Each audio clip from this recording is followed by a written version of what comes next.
Hey guys, how we doing today? This is Wally with LearnerNet.com, and I'm really excited that you guys have stopped by because today we're going to be talking about how to find the best web hosting provider to create your website today.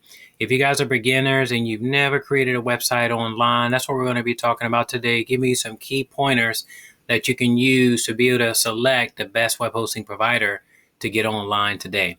If you guys are totally new here to this channel for LearnerNet.com, hit the subscribe button, guys, right below along with the bell, and also smash the like button to show your love on this channel and support, and that way other amazing people just like yourselves can find this YouTube video in search.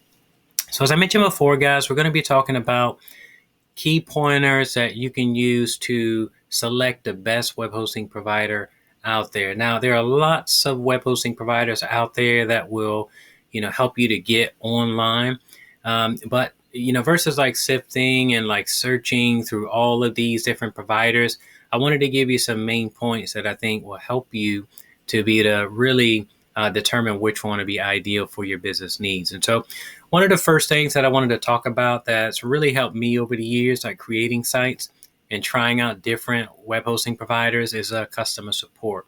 I've always been really, really big on customer support. I think that when you receive any service, whether it's like in a restaurant industry, it's, you're in a retail store or whatever it is, I've always felt that customer support was extremely important. Some companies have really good customer support, others don't.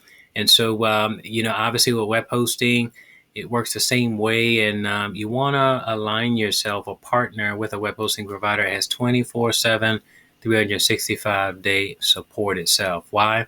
Well, in the event you have any issues, maybe you have some questions about your website, you just want to be able to pick up the phone and talk to somebody ASAP who knows what they're saying, who's very knowledgeable, and can resolve any issues that may arise. And so customer support or customer service for me is extremely important, and I wanted to start off this video with that.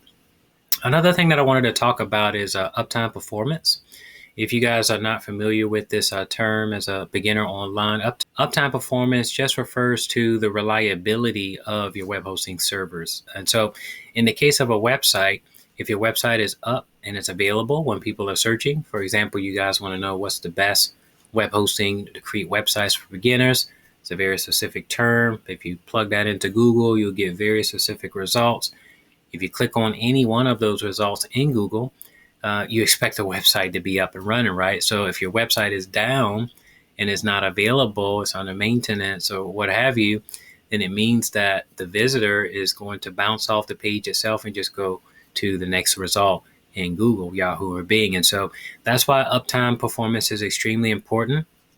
It not only hurts your brand, it hurts your SEO rankings. Google will drop, your website in rankings, which essentially means you have less exposure and you'll have less sales if you're selling like products or services on your website. And so you guys get the point here. I mean, Uptime Performance is extremely important, and it's one of the, most important things that I say of many that you should be really concerned on. Now, as for your search for web hosting providers, many web hosting providers have an average of about 99.9%. So it's just a few seconds of downtime daily, which is not a huge deal, but the more downtime that you have, the less exposure you have to your brand.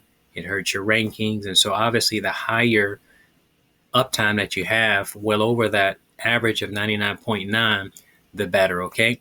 Another thing that I wanted to talk about is security. So, we live in a world where we're bombarded with viruses, malware, hackers, websites are hacked each and every day. And so it's very important that the web hosting provider that you partner with has really good measures in place to protect your website 24/7, 365. This is very important. There are a lot of things that you can do personally to up your game, with the security on your website, such as installing like WordPress plugins, specific themes itself could probably make your website vulnerable, especially if they haven't been like updated enough. And so, those are some things that you could do yourself. WordPress plugins, the WordPress themes, making sure that they're secure, they have really good ratings, they're updated often, but the web hosting provider should have measures in place 24/7, 365 days a year to protect your websites against hackers, malware, spam, and the like. So we talked about customer service, we've talked about uptime, we've talked about security, and obviously there's one other area that we absolutely need to talk about, and that's cost. So when you are searching for web hosting itself, as a beginner, you might be confused about two types of costs that really appear on a website. You may see like a regular cost for the web hosting, and then you might see what's called an introductory rate. And what that is just a special that the web hosting provider is running that'll let you get started today for X amount. It's usually like a super low amount. But once you sign up with the web hosting provider and you purchase maybe like 1 year of web hosting, 2 years, 3 years, what have you, and that term of web hosting finishes, what's going to happen is that the web hosting pricing is going to go up. What you want to do is select a web hosting provider that has really great rates from the get-go, guys, and that way you won't have to worry about higher costs in the long run. And so those are mainly the four areas, guys, that I wanted to talk about with web hosting and being able to find like your best web hosting provider that's out there. Of course, with cost itself, it really kind of boils down if you're going to start with a shared web hosting provider, which I highly recommend if you're a beginner and you've never created a website online.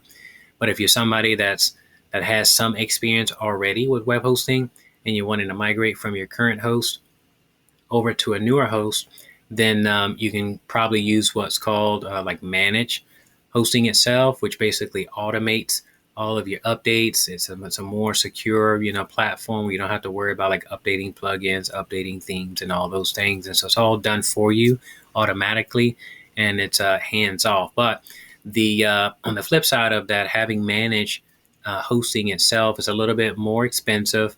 Most web hosting itself that's shared is about $10 or less. If it's managed, it could probably go maybe 15, 20, 30, 100, or several hundreds of dollars depending on the web host itself. And so what I wanted to do today, guys, is to give you guys some basic things to really keep in mind when searching for that ideal web hosting provider. I've been able to create websites online with a specific provider called Scala Hosting. You guys can learn more about them by clicking the link, the very first link that's right below. When you do, it's just going to open up to their landing page, which looks like this. And I have actually I have tutorials like on my YouTube channel itself. That way you guys can see how to create like a WordPress website using their web hosting itself. I have my blog post right here where if you scroll all the way down to this section of the blog post itself, where it's titled How to Create a WordPress Website Using Scala Hosting, I show you guys how to get a domain name, how to select the right package for you that'll save you the most money. I show you how to access what's called the S panel itself. It's really where you get your website, set up like online itself, and you'll be able to install WordPress, pick out a WordPress theme, plugins, all the work that'll help you to get your website online the right way. And so the purpose of this video, guys, is to share with you 4 basic things that I've used over the years to be able to select the right web hosting provider. I feel that Scala Hosting is a super reliable web hosting provider. I've talked about Uptime Performance. I've set up like websites on their platform itself. And the amazing thing about their uptime is that it's well over that 99.9% average that's in the industry itself. And in fact, if you guys experience uptime that's less than 99.9%, they actually credit your account with an additional days of service for every hour that's out. And no other web hosting provider does that. A lot of web hosting providers out there that have that average of 99.9%. If your website is down, it's just down. They don't actually credit your account, for it. All web hosting providers schedule downtime to service, their servers itself. But you think about other downtime or forms of downtime itself. Most web hosting providers out there don't credit you for that. And so Scala Hosting is different. And for that reason, I highly recommend them. I've had like up to 100% in uptime performance, which is amazing. It's unheard of. And the pricing is right. They have really nice deals right now, guys, for only $3.95. And you guys can get started today by using the link that's right below.